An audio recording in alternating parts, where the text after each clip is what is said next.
Bienvenue dans votre Hebdo Éco.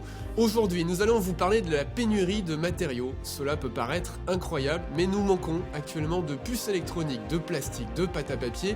Résultat, il faut attendre de longs mois pour remplacer par exemple une voiture, un vélo, et les prix flambent. Les prix par exemple du bois dans la construction de maisons ont grimpé de 250%. Quelles sont les conséquences pour les entreprises et les particuliers et surtout, comment sortir de cette crise? On va en débattre avec Alexandre Lecamus, qui est le secrétaire général de l'UMM Gironde-Land, et Thierry Leblanc, qui est le président de la FFB Gironde.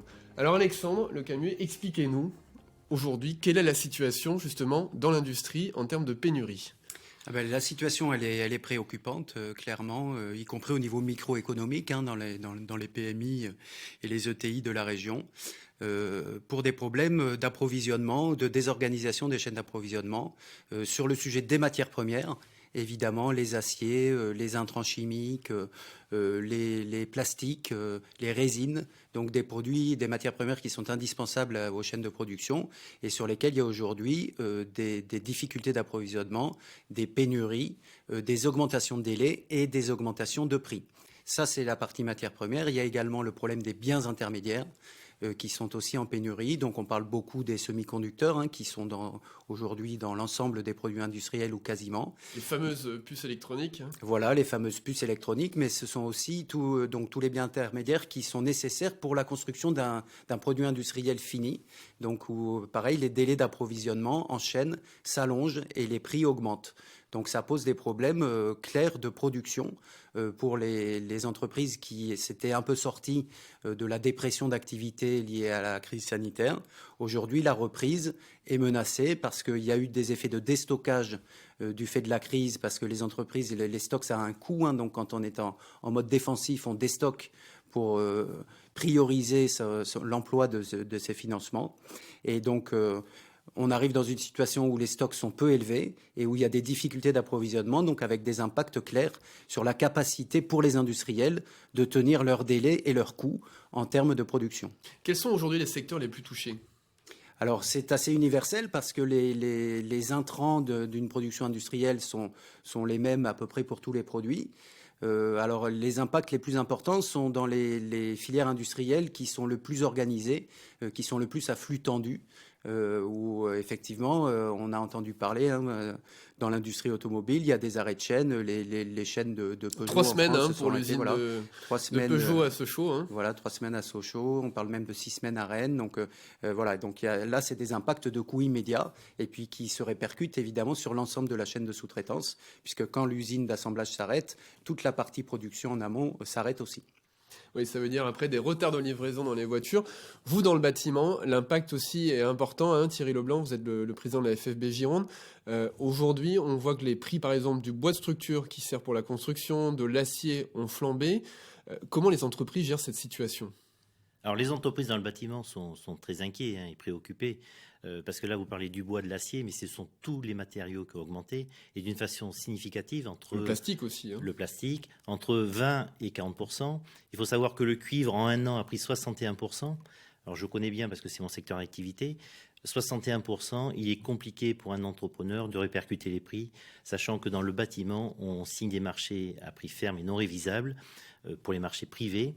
Les marchés publics ont une indexation avec un BT, donc ils peuvent réindexer, mais ça ne suit jamais ces évolutions qui sont très fortes.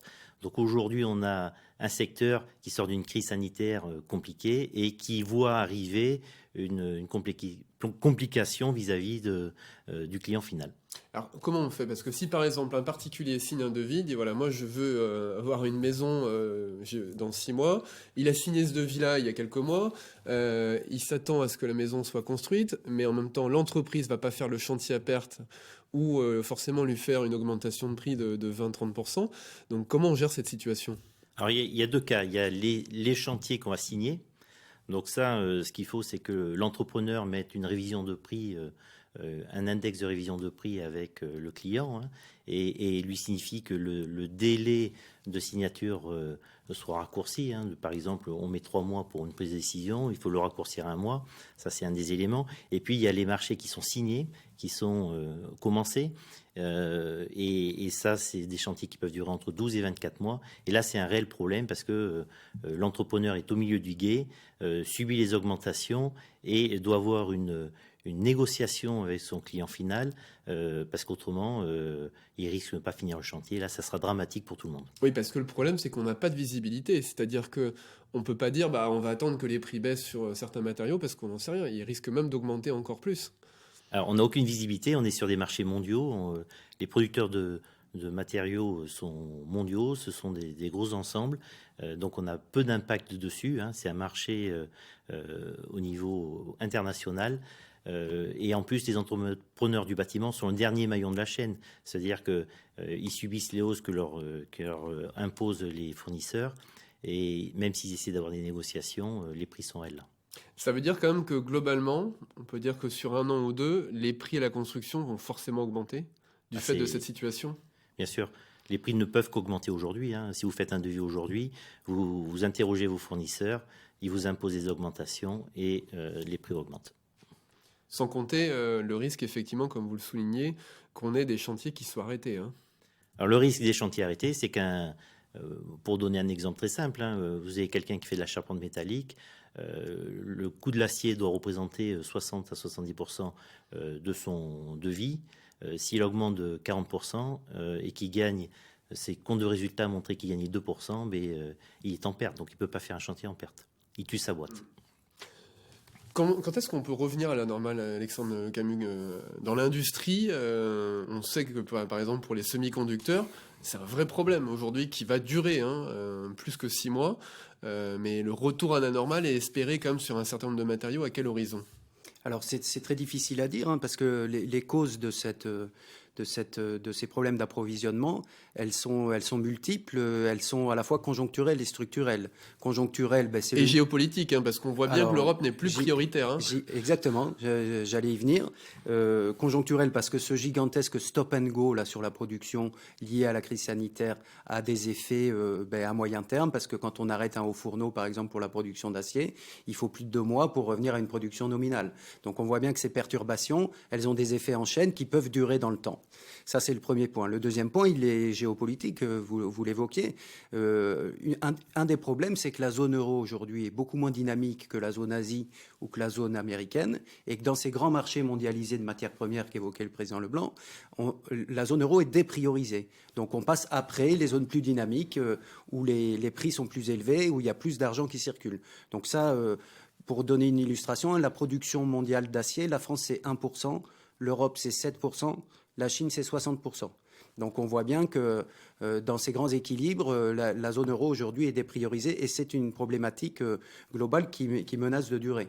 Après, en fonction des biens, il y a des visibilités sur des reprises qui peuvent être variables, mais sur lesquelles c'est très difficile de s'engager aujourd'hui. On dit que pour les aciers, ça pourrait s'améliorer d'ici 4 à 6 mois, mais c'est très difficile d'avoir des éléments tangibles. Aujourd'hui, les délais d'approvisionnement se comptent en semaines, voire en mois, sur beaucoup de produits de cette nature. Vous avez interpellé évidemment le gouvernement sur ces questions au niveau de l'UIMM. Qu'est-ce que vous demandez et quels sont les leviers réels qu'a le gouvernement justement pour changer la donne? Alors les leviers réels du gouvernement, ils sont relativement limités. Ce qu'on peut proposer, parce que après il y a l'attitude des agents microéconomiques. Donc une entreprise face à cette réalité, comment est-ce qu'elle peut réagir? Alors, d'abord, il n'y a pas de recette miracle, hein, ça se saurait, parce qu'on peut prendre des initiatives de groupement d'achat, etc. Ça ne va pas régler la problématique de la dépriorisation de la zone euro ou de la production d'acier mondial. Donc, il faut, s'y préparer, l'intégrer dans sa politique de stock si possible, l'intégrer dans ses prévisions financières, puisqu'il va y avoir des impacts à la fois sur les prix et sur les délais. Il faut également diversifier ses fournisseurs. Voilà, il y a des actions microéconomiques à faire. Côté gouvernement, le message, c'est de continuer le soutien à l'industrie dans cette période, puisque ça va ajouter des difficultés à la reprise industrielle. c'est d'accélérer les plans de relance, en particulier le plan européen, c'est-à-dire qu'il faut qu'on soit plus dynamique en zone euro pour essayer de compenser ces dépriorisations. Et de vacciner plus vite. Et de vacciner plus vite. Et puis après, sur les marchés publics, mais ça, peut-être que le président de la Fédération du bâtiment en parlera, c'est aussi peut-être avoir un impact sur les pénalités de retard pour les acteurs économiques. Alors c'est vrai aussi entre industriels, il faut qu'il y ait une solidarité industrielle qui se manifeste dans une période comme celle-là sur les pénalités de retard, puisque ça entraîne des délais de fabrication et des retards qui sont parfois pénalisés dans les relations contractuelles. Et puis ça veut dire au final évidemment qu'on vend moins de produits, puisqu'on en a moins à vendre. Et c'est ça, aussi, évidemment ça le problème quand même. Ce qu'il faut bien comprendre, c'est que les chaînes de production industrielles sont très organisées et que quand il y a un grain de sable à un endroit donné, ça a des effets en chaîne sur l'ensemble de la production et qui jusqu'au client final, évidemment. Thierry Leblanc, vous avez interpellé au niveau de la Fédération française du bâtiment justement le gouvernement sur ces questions. Quelles sont les demandes, rappelez-nous, que vous avez formulées au gouvernement, notamment sur ces questions de pénalité, sur les marchés publics et privés, et quelles sont aujourd'hui aussi évidemment les réponses qui vous sont apportées? Olivier Saleron a demandé à Bruno Le Maire, qui est le président national de la Fédération. Oui, tout à fait, qui est le président national. Donc a demandé à Bruno Le Maire qu'il y ait des clauses de révision des prix dans les marchés privés. Ça, c'est très important pour nous parce qu'aujourd'hui, on le voit, ce qu'on subit aujourd'hui, on n'est pas capable de l'assumer nous tout seul. Donc ça, c'est une première chose. La deuxième chose qu'on demande, c'est qu'il n'y ait pas de pénalité de retard et qu'on applique ce qui s'était passé sur la première phase de Covid. C'est-à-dire qu'on ne nous impose pas en plus des pénalités de retard parce qu'on a des ruptures d'approvisionnement fortes aujourd'hui, dues à toutes ces problématiques. Donc ça, c'est très important pour nous. Est-ce qu'il y a eu des amendes, justement ? Aujourd'hui, est-ce que les entreprises ont subi des amendes sur des marchés publics liés à des problèmes d'approvisionnement ? Alors, il n'y a pas d'amende pure et dure aujourd'hui, mais on le sait que les marchés qui sont en cours, ça se gère au moment du DGD, donc ça se gère à la fin. Donc il faut aujourd'hui que le gouvernement insiste et légifère là-dessus pour pas qu'on soit victime à la fin d'un chantier de ces hausses et de ces ruptures de stock. Ça, c'est un des premiers points. Et puis, je crois qu'aujourd'hui, les marchés privés sont en prix ferme et non révisables. C'est plus tenable aujourd'hui pour les entreprises du bâtiment. Donc ça, il faut qu'on travaille avec les pouvoirs publics, les maîtres d'ouvrage pour qu'on trouve des systèmes d'indexation de nos prix pour continuer à construire et à faire de la valeur ajoutée. Et vous n'avez pas de réponse à ces questions pour l'instant? À ce jour, je n'ai pas de réponse et je n'ai pas eu de réponse qui vient de la maison mère en tout cas. Et ça veut dire qu'il faut passer par l'Assemblée nationale, par une nouvelle loi? Oui, on va sensibiliser les députés, les sénateurs pour qu'ils comprennent les enjeux pour les entreprises du bâtiment parce que on pèse significativement et les dégâts pourraient être énormes au niveau de nos entreprises. Et puis il faut encadrer tout ça parce qu'évidemment pour le particulier, si une entreprise lui dit moi je vous augmente les prix de 30% et qu'une autre augmente de 20% seulement sur la même activité, évidemment ça va poser des problèmes. Ça, c'est la loi de la concurrence. On est tous acteurs des devis que l'on fait. Donc ça, c'est important. Mais il y a une réalité économique. À un moment donné, ce compte de résultat. Soit vous faites de la marge, vous créez de la valeur et vous pouvez tenir. Soit vous faites des pertes. Et dans un contexte économique comme il est aujourd'hui et bancaire, vous n'allez pas être suivi très longtemps. L'enjeu, c'est de maintenir les emplois derrière. L'intérêt, c'est de maintenir les emplois. Et on est surtout un secteur d'activité qui est un aide à la reprise économique, donc il ne faut pas qu'on soit trop impacté par ces augmentations de prix en tout cas. C'est surtout qu'il faut éviter d'arrêter ces chantiers. Ah, absolument. Sur des conséquences sur toute la chaîne, vous savez, on est plusieurs corps d'État. S'il y en a un qui s'arrête, il perturbe toute la chaîne de construction et là c'est terrible. Que ce soit pour le maître d'ouvrage, pour les entreprises, voilà. Merci beaucoup à tous les deux. On va suivre ça évidemment avec beaucoup d'attention puisque ça intéresse beaucoup de gens. Merci. Avec de lourds impacts. Merci pour votre écoute. Vous pouvez retrouver tous les épisodes de l'Hebdo Éco sur notre site internet sudouest.fr ou bien sur la plateforme d'écoute de podcast de votre choix, Spotify, Google Podcast et Apple Podcast. Vous pouvez aussi regarder la version vidéo de cet entretien via la page de TV7 sur sudouest.fr. Merci et à bientôt.